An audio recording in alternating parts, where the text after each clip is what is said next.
I am Steve Nickerson, team leader of OneHome Colorado. Today I'm going to be talking about what I'm telling my seller clients when they tell me they want to price their home too high.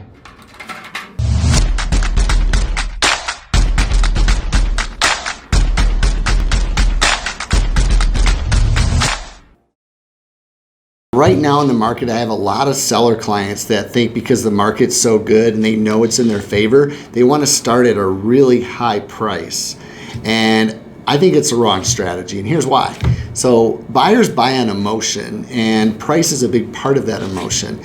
We want the seller's home, when a buyer sees it, that price to really fuel the buyer's emotion to their favor.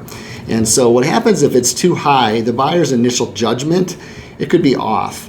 And ultimately that shapes the perception going forward. So from the time they walk into the house, they're already thinking this house is priced too high. And so there's a negative against it. And my goal is I don't want to ever kill momentum before they even see the property and walk through the door. So it also, here's another thing it also does, is it changes the eyeballs of people who are seeing the property online.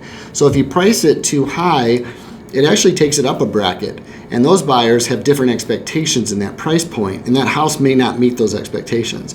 But when we have it priced, what I call value-based pricing, so that people see it as a value when they're looking at it online and ultimately going to see it, they're in that right bracket. It's more house than what we're asking for. And then what happens is the buyer gets really excited and they see the home as a fair price. So they walk in the door with momentum. And I like to say this helps them fall in love with the house. And then FOMO kicks in, right? Fear of missing out.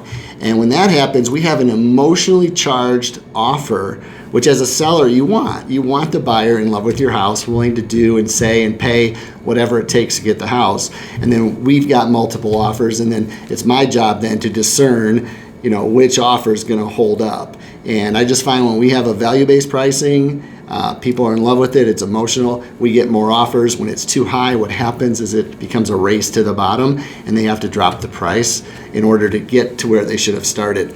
It's funny, I got a tale of two sellers right now that one's actually closing today. We priced the house at $550 and we got $665. We had multiple offers. The house really, if we would have priced it at $600,000 or over, it would have been different people looking at it. It would have got probably less interest, ironically. But at $550, everybody got excited about it. We've got multiple offers, and we found the perfect buyer who was absolutely in love with the house. And we're closing today. So that's great news for that client. Contrast that with another seller client. Well, actually not a client. It was somebody that I met through a mutual friend recently, and they were sharing with us that they priced their home. They had basically hired what I call a discount broker, who just basically puts it in MLS, and they just threw a price at it. They threw a price of $1.9 million on this house, and it's about a 1.6, 1.7 house. But they were going to try it because they heard the market was in their favor. Fast forward 45 days, they had multiple price drops, got it down to 1.6, and then finally got it under contract. I know that if I would price a home like that at like 1.65, I'd probably get 1.75 for it, and it would happen in a weekend, as opposed to the other where it's a race to the bottom, pricing too high. So two different sellers, totally two different outcomes. I look at the first seller, priced it right.